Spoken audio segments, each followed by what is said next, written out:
اللہ تبارک و تعالی سورہ حج میں فرماتے ہیں فَإِنَّهَا لَا تَعْمَى الْأَبْصَارُ وَلَٰكِن تَعْمَى الْقُلُوبُ الَّتِي فِي الصُّدُورِ، کہ ان کی آنکھیں تو دیکھتی ہیں مگر جو اندھے ہیں وہ ان کے دل ہیں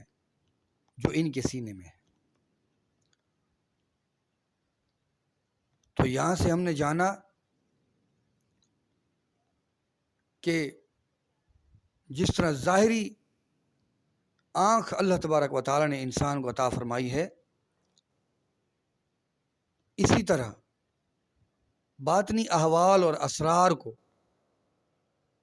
معرفت کے راز کو جاننے اور سمجھنے کے لیے اللہ تبارک و تعالیٰ نے دل کو بصیرت کی آنکھ عطا فرمائی ہے۔ اور میرے دوستو،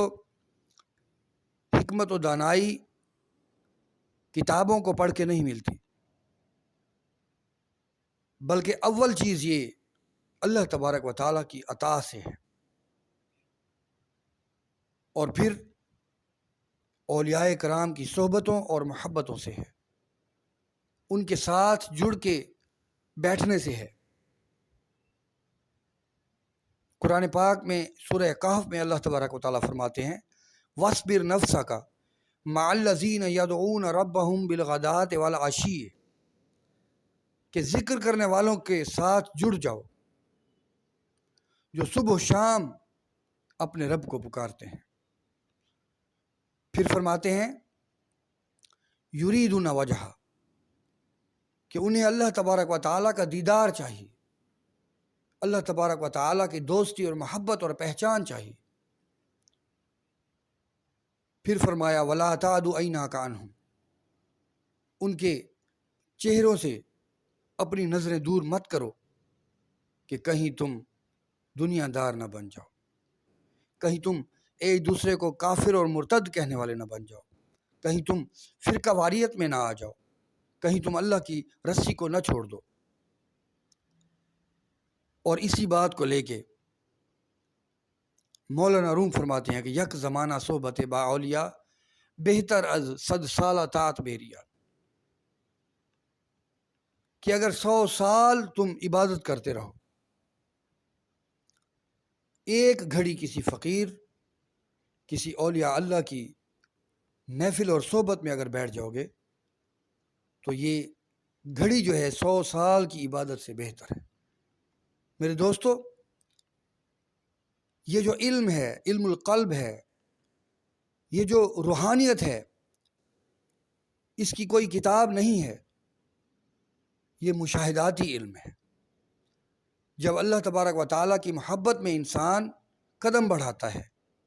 جب اللہ تبارک و تعالیٰ کے ساتھ دوستی کا تعلق رکھنا چاہتا ہے، تو پھر اس راہ میں اللہ تعالیٰ اسے اپنا محبوب اور دوست بنا کر اپنے اسرار کے مشاہدات کرواتا ہے، جس کو آپ اور ہم سن کر کتابوں میں بیان کر کے اور صوفی بن جاتے ہیں۔ حقیقت میں جس کے ساتھ یہ مشاہدہ ہوا، جس نے اللہ تبارک و تعالیٰ کے اسرار کو دیکھا اور پہچانا، حقیقی حکمت اور معرفت اور دانائی اسی کے اندر ہوتی ہے۔ یہ جو مولانا روم نے فرمایا کہ یک زمانہ صحبت با اولیاء بہتر از 100 سالہ طاعت بیریا، صرف اسی چیز کی کمی ہے کہ یہ جو آج ملا آپس میں جھگڑ رہے ہیں، یہ تمام لوگ اللہ تبارک و تعالیٰ کے اس نور سے دور ہیں۔ ظاہری طور پر حبل اللہ جو تھی وہ قرآن و سنت ہے، لیکن باطنی حبل اللہ، اللہ تبارک و تعالیٰ کی باطنی رسی، جسے ہم صحبت اولیاء اور دوسرے لفظوں میں نور الہی کہتے ہیں، حقیقت میں یہ لوگ اس سے دور ہیں۔ اور اس کی میں قرآن پاک سے بہت اعلیٰ مثال دے سکتا ہوں کہ اللہ تبارک و تعالیٰ قرآن پاک میں فرماتے ہیں وَمَن يَعْشُ عَن ذِكْرِ الرَّحْمَٰنِ نُقَيِّضْ لَهُ شَيْطَانًا، کہ جس کسی نے اللہ تبارک و تعالیٰ کے ذکر کو، جو کہ اولیاء اللہ کا شیوا ہے، ان کی صحبت کا کمال ہے کہ جس شخص نے اللہ تبارک و تعالیٰ کے ذکر کو چھوڑا، اس سے منہ موڑ لیا، تو شیطان اس پر مسلط ہو جاتا ہے۔ اور قرآن پاک کے ہی یہی لفظ ہیں کہ جب شیطان اس پر مسلط ہوتا ہے، وہ جس راہ پر بھی چل رہا ہوتا ہے، تو شیطان اس کو کہتا ہے کہ تم ٹھیک چل رہے ہو، مطلب وہ اپنی راہ پر بضد ہوتا ہے۔ میرے دوستو، نبی علیہ الصلاۃ والسلام کے دور میں صحابہ کرام بھی تھے، اہل بیت اطہار بھی تھے، اولیاء اللہ بھی تھے، یہ تمام لوگ تب تھے۔ مگر آج کیا ہوا؟ کوئی شخص اصحاب کا دم بھرتا ہے اور کوئی اہل بیت کا دم بھرتا ہے، حالانکہ اصحاب امت محمدیہ کے لیے ستاروں کی مانند تھے، اور اہل بیت کشتی نوح کی مانند تھے۔ مگر آج اہل بیت کو چھوڑ کر اصحاب کا جو نعرہ لگانا شروع کر دیا ہے، اور اصحاب کو چھوڑ کر گالی گلوچ اور تانا زنی کرنے کے بعد، اور جو اہل بیت کا یہ جو بیڑا اٹھایا ہوا ہے، جھوٹے ہیں، اس میں کوئی حقیقت نہیں ہے۔ اسلام میں مکمل اور اکمل چلنے کے لیے، ایمان کو مکمل کرنے کے لیے صحابہ کرام اور اہل بیت کی دونوں کی محبت بہت ضروری ہے۔ تو میرے دوستو، یہ سارا عذاب جو ہے وہ صرف انہی دو باتوں کی وجہ سے ہے۔ جس نے ظاہری علم کو نہیں پڑھا اور باطنی علم کے پیچھے پڑ گیا، دو بوندیں نور کی چکھ لینے کے بعد علم کو چھوڑ کر اور صوفی اور فقیر بننے کو چل پڑا، تو اس نے بھی خرافات اور بدعات پیدا کر دی۔ اور جس نے اللہ تبارک و تعالیٰ کے نور کو چکھا ہی نہیں، اور علم کے بل بوتے پر اور تکبر کے ساتھ جب وہ اسٹیج پہ چڑھ کے بیٹھتا ہے، تو پھر وہ اول فول بولتا ہے۔ کبھی وہ صحابہ کے خلاف بولتا ہے، تو وہ کبھی اہل بیت کی گستاخی کر جاتا ہے،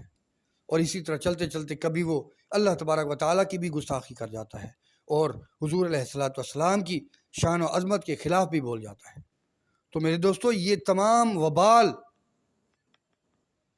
ہمارے دماغوں کا فطور ہے۔ ایمان کا تعلق دل سے ہے، دل کی سمجھ اللہ تبارک و تعالیٰ کے نور سے ہے۔ یہ تمام معاملات بحث اور مباحثے کی وجہ سے ہیں۔ ہمارا آج کا نوجوان اولیاء اللہ کی محبت اور صحبت فقراء کو چھوڑ کر ان باطونی مولویوں اور بے نور قلوب رکھنے والے ان ظالموں اور ملاؤں کے پیچھے پڑے ہوئے ہیں۔ وہ صرف اور صرف اپنی ذہنی خلفشار کو، ان کی چکنی چپڑی باتوں اور ان کے فلسفوں سے اپنے دلوں کو اطمینان بخشنا چاہتے ہیں۔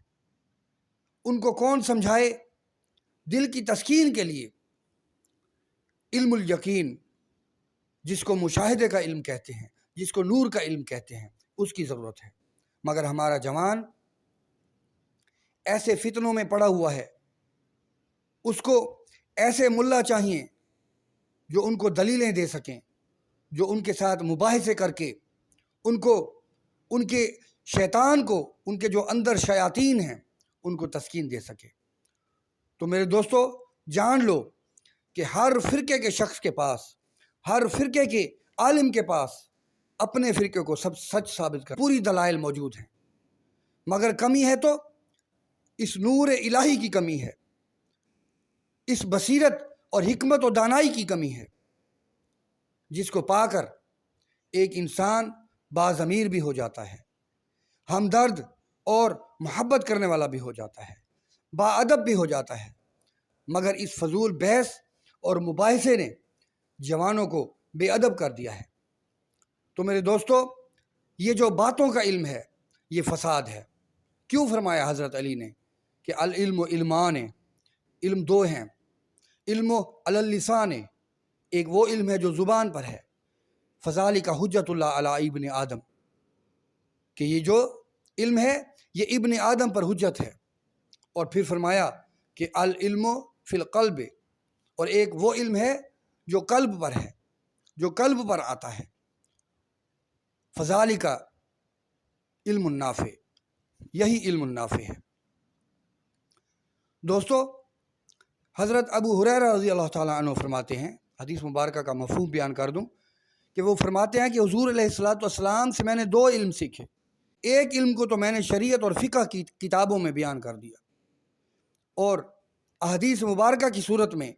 ایک علم جو ہے وہ بیان کر دیا گیا، لیکن اگر میں دوسرا بیان کروں تو لوگ میری گردن کی ہڈی کو کاٹ دیں گے۔ اس کا مطلب کیا ہے کہ وہ